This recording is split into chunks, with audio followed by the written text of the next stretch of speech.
The American Constitution is very wide that it cannot be recorded in one tape. This is the first of several tapes that I'm going to talk about the American Constitution. You'll find that the flag of the America has 13 stripes, 13, white and red. Each stripe represents the 13 original states of the United States of America. You'll find that at a corner there are stars there. The stars are 48, but initially they were 13. They were 13, equivalent to the number of the 13 states. As each new state came in, they increased. The first 13 stars were in a circular form, very similar to the European Union stars which go round. But they were round that way, and there were 13. So after every time a new state would join the federation, and the stars would increase. They kept on changing. They left the 13 strips to represent the initial 13 states, but they used to improve, they increase every time a new state joined them. They continued that way until it reached 48. Then when they reached 48 states, they stopped the flag to be that way. If you count the stars, you'll find there are 48. But the states are more than 48. Actually, the states are more than 50. Because we have a state like Puerto Rico, which is a territory, an island territory. This is a territory that is run by the American. It is not part of the America. It sends MPs, can I call them MPs, to the House of Representatives, but it has no senator. It has no senator. So if all citizens of Puerto Rico are considered American citizens, but Puerto Rico is not an American state. The other 50 states, there are 50 states.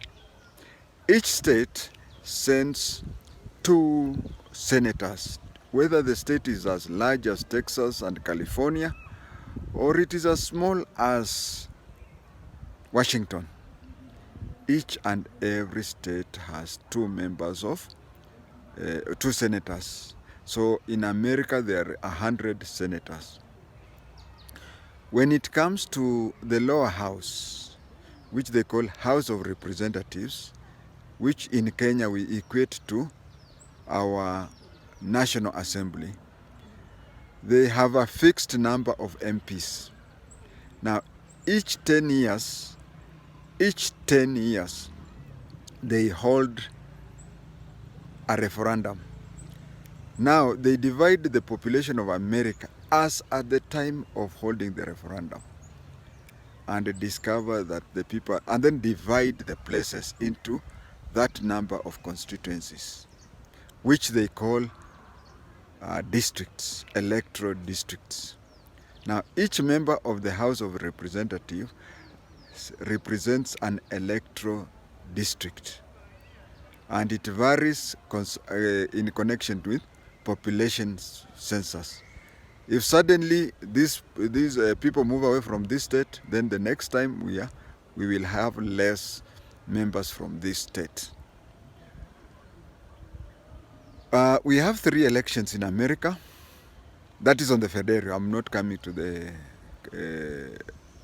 state. State has its own constitution, and they are very different, and each of the 50 states, or 50 something, because for Puerto Rico and whatever, they have their own constitutions also. They talk about different things. But federal, every 2 years, the House of Representatives go for an election.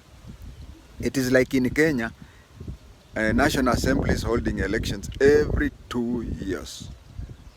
And every 4 years, there is a presidential election. But senators are elected for 6 years. So you find that every time we have 2 years, Americans go for election for House of Representatives. We have 100 senators. They are divided into roughly 33. So you find every time we have elections for House of Representatives, we have 33 or 34 senators going for elections. But every 4 years,